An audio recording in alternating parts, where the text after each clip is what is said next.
yeah! Take out that Type 10.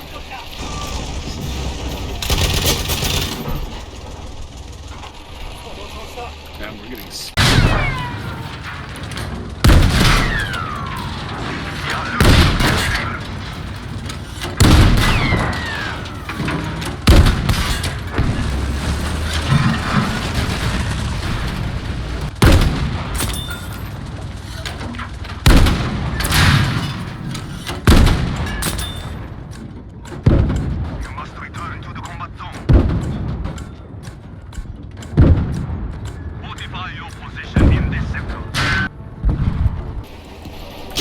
like 3 or 4 money just on the outskirts.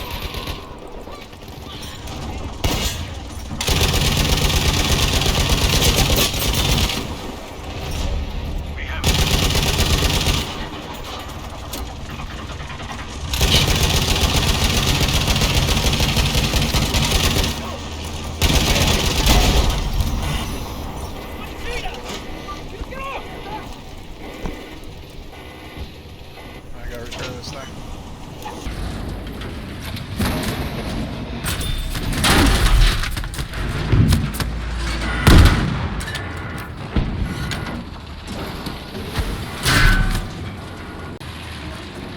Half of the enemy forces are gone.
The boat just floating?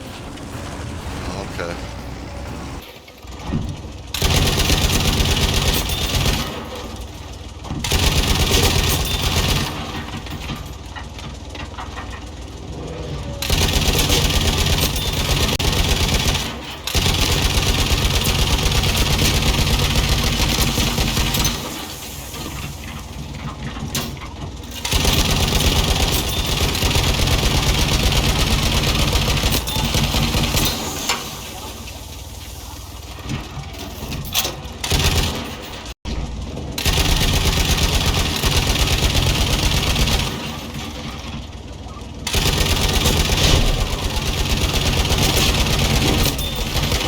We are losing objective Charlie.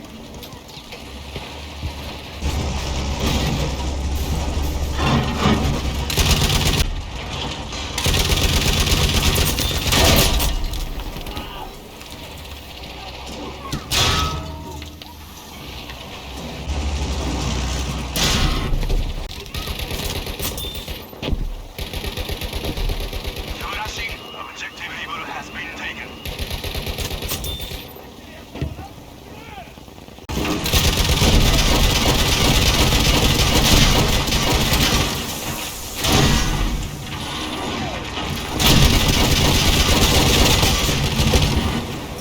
I'll try and repair you.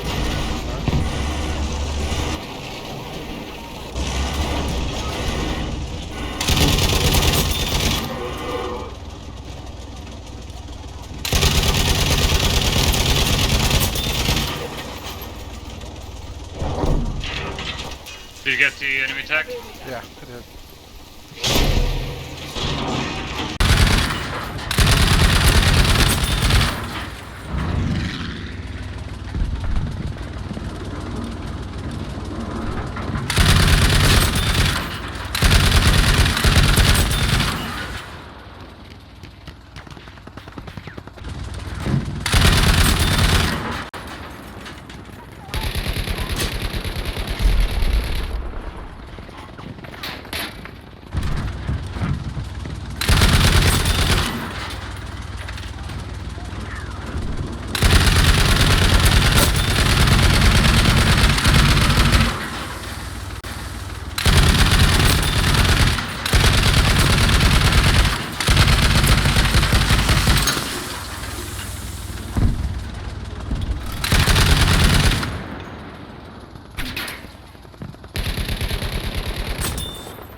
Got him. Thank you, Wages. Yeah. Yeehaw! Yeehaw. Chester's dead.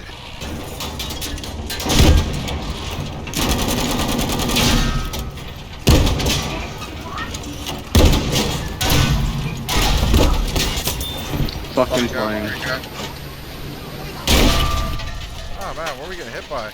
Need more repairs, sorry. Plane, probably.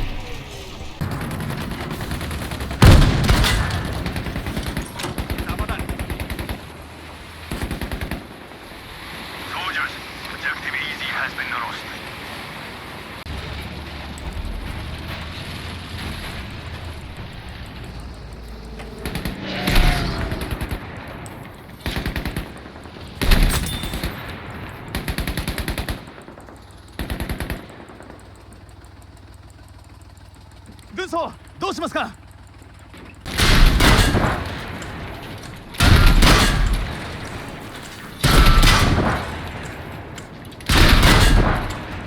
We are now losing objective Able.